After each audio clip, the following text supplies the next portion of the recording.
కేంద్ర బీజేపీ ప్రభుత్వం పెంచిన పెట్రోల్ డీజిల్ ధరలను వెంటనే తగ్గించాలని డిమాండ్ చేస్తూ సిపిఎం సిఐటియు ఆధ్వర్యంలో జీహెచ్ఎంసీ ఆదిబట్ల సర్కిల్ తొక్కయాంజల్ డివిజన్ పరిధిలోని నాగార్జున సాగర్ రహదారి బ్రహ్మాండపల్లి చౌరస్తాలో రాస్తారోకో నిర్వహించి ప్లకార్డులతో నిరసన తెలిపారు.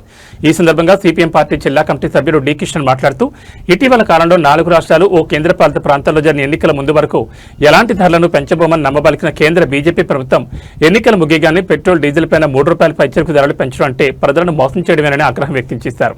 పెట్రోల్ డీజిల్ పై పెంచిన ధరలను ఎక్సైజ్ సుంకాలను వెంటనే తగ్గించాలని, కేంద్ర రాష్ట్ర ప్రభుత్వాలు ప్రజలపై పడుతున్న భారాలు నివారించాలని ప్రభుత్వాలు డిమాండ్ చేశారు.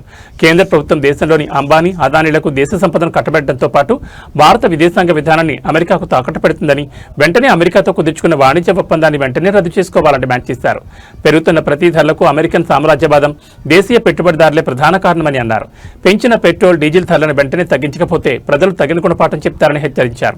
ఈ కార్యక్రమంలో సిపిఎం తొరకయాంజల్ నాయకులు బి శ్రీనివాసులు, ఐతరాజ్, కృష్ణ, బడుగు మాల్యాద్రి, మద్దెల యాదయ్య, సిఐటియు నాయకులు ఆటో డ్రైవర్లు G Vinod, G Balaraj, B Beerappa, G Srinivas, D Nagaraju, B Lingareddy తదితరులు పాల్గొన్నారు.